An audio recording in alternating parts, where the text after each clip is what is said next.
el uso de la palabra el asambleísta Virgilio Saquicela.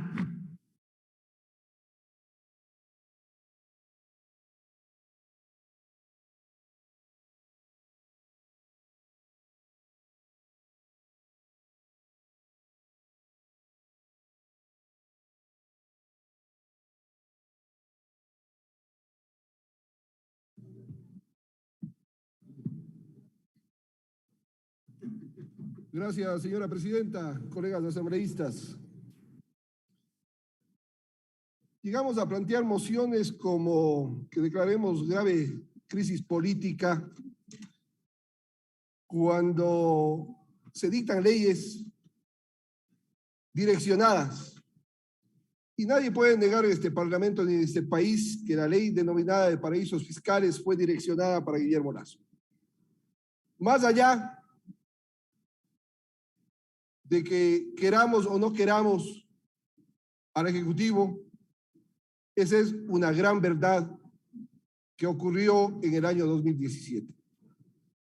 Nadie puede negar en este país de que Guillermo Lasso ha tenido recursos en el país y fuera del país.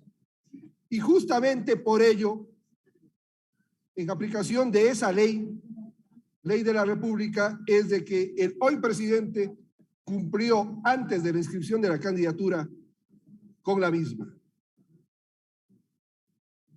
Señora presidenta, estamos obligados, como los que más los legisladores, a cumplir con el marco legal y constitucional que rige en este país. Y lo que nace mal, termina mal. Y sí, 105 legisladores dispusieron que la Comisión de Garantías Constitucionales realice una investigación de los denominados Pandora Papers en relación con el presidente de la República y la fecha de la inscripción de su candidatura en el año 2020. Pero no se aplicó correctamente el contenido del artículo 77 de la Ley Orgánica de la Función Legislativa, que habla en casos de conmoción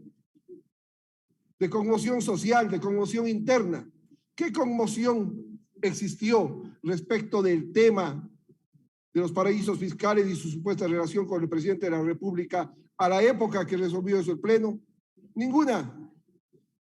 Eso ocurrió tal vez en el 30S o en octubre del 2019, cuando tuvo que utilizarse incluso la fuerza pública. Ni ocurrió a la época del informe de mayoría de la Comisión de Garantías Constitucionales. Informe acomodado, informe que no tiene indicios siquiera que hagan presumir menos pruebas sobre esa vinculación del presidente de la República con los paraísos fiscales. Señora presidenta, 12 millones de documentos son la filtración de los denominados Pandora Papers.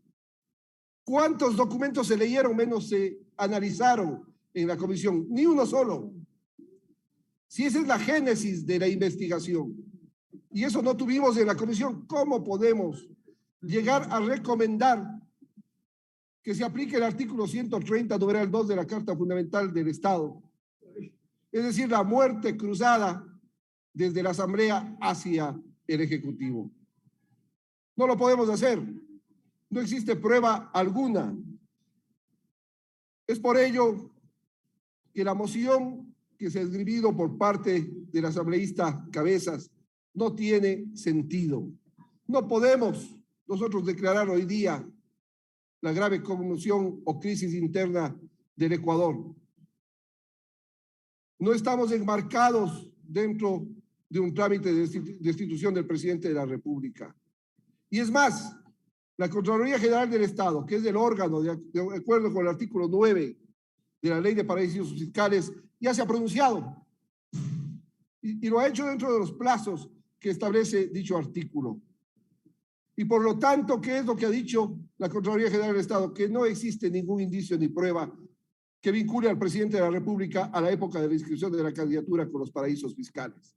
Él cumplió con la ley, transfirió las acciones. El pueblo ecuatoriano votó por él para presidente de la República sabiendo que era una persona que estaba en la banca, sabiendo que era una persona que tenía recursos al interior del país y fuera del país, antes de la época de la inscripción de la candidatura. Hemos dicho hasta el cansancio en la Comisión de Garantías Constitucionales de que no existía razón para emitir ese informe de mayoría.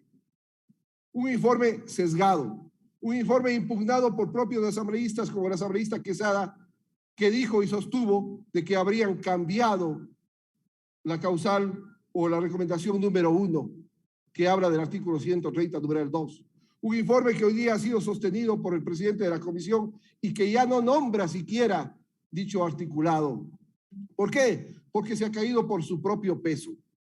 Señora presidenta, yo saludo la intervención de la asambleísta Gisela Molina y bajo ese contexto pido seriedad al Parlamento ecuatoriano, de que hagamos las cosas dentro de ese contexto de seriedad, de responsabilidad, que nos pongamos a analizar y a promulgar leyes que valgan la pena para los ecuatorianos comunes y corrientes de este país, no solamente para los intereses políticos. No se puede poner en tela de duda ni en juego la democracia en este Ecuador. Los ecuatorianos quieren que los políticos dejemos de pensar un poco menos en nosotros mismos y pensemos más en el país. Queremos leyes que valgan la pena, que no nos rasguemos las vestiduras de lo que sucedió la semana anterior y los unos dicen que son culpables y los otros son inocentes respecto de la ley tributaria. ¿Por qué no consensuamos? ¿Por qué no llegamos a un entendimiento? ¿Por qué no votamos por el informe de minoría o por el informe de mayoría? ¿Por qué? Porque no existe ese acuerdo mínimo de gobernabilidad interna de esta Asamblea Nacional. Y eso es lo que hay que criticarlo para adentro. No es posible, insisto, de que con una investigación, entre comillas, basada en un informe de página 12, hecho hasta inicios del año 2017, se quiera hoy día llegar a hablar del artículo 130, numeral 2 de la Constitución. Eso es faltarle el respeto al sistema democrático que lo representamos nosotros, pero también lo representa y fundamentalmente el pueblo ecuatoriano. Bajo ese contexto, entiendo y estoy consciente de que no pasará la moción que se ha esgrimido y se ha planteado. Y al no pasar, me reservo la palabra, señora presidenta, para poder formular la moción de minoría que la hicimos con el asambleísta Gruber Zambrano respecto de que se archive la investigación por parte de este pleno. Muchas gracias.